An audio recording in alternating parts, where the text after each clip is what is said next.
রাজধানীর বাজারে অধিকাংশ সবজির দাম স্থিতিশীল রয়েছে, তবে বেগুন ও লেবুর দাম এখনও চড়া। বেড়েছে মাছ, গরুর মাংস, সয়াবিন তেলের দামও। বাজার নিয়ন্ত্রণে সরকারের কাছে আরও কার্যকর পদক্ষেপ চান সাধারণ ক্রেতারা। বিস্তারিত জানাতুল ফেরদৌসের রিপোর্টে। এবারের রমজানে বেশিরভাগ পণ্যের দাম স্থিতিশীল থাকায় স্বস্তিতে বাজার করছেন নিম্ন ও মধ্য আয়ের ক্রেতারা। বাজারে সবজির দামে তেমন হেরফের নেই।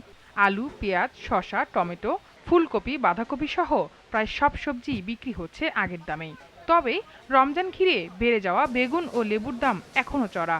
অন্য সবজির দাম কম, শুধু বেগুন লেবু এই দুই একটা জিনিসের দাম একটু বেশি। গত সপ্তাহে যে ছিল সেরকম নেই, কমে গেছে। আর বেগুনটা তো কোয়ালিটির উপর নির্ভর করে, কিছু কিছু কোয়ালিটির দাম একটু বেশি একটু কম। ঠিক আছে, রমজান থেকে রমজান মোটামুটি চলছে, দাম কম, সহনশীল। আবারও অস্থিরতায় ফিরেছে মাছের বাজার।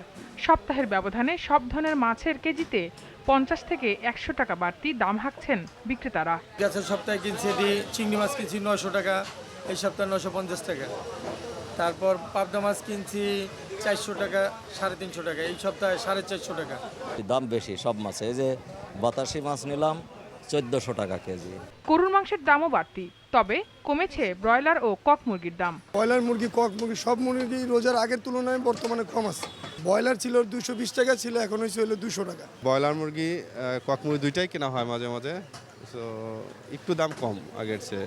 এদিকে মুদি পণ্যের দাম স্থিতিশীল থাকলেও সয়াবিন তেলের দাম বেড়েছে। গত এক সপ্তাহ ধরে সব তেলই অ্যাভেলেবেল দিতেছে।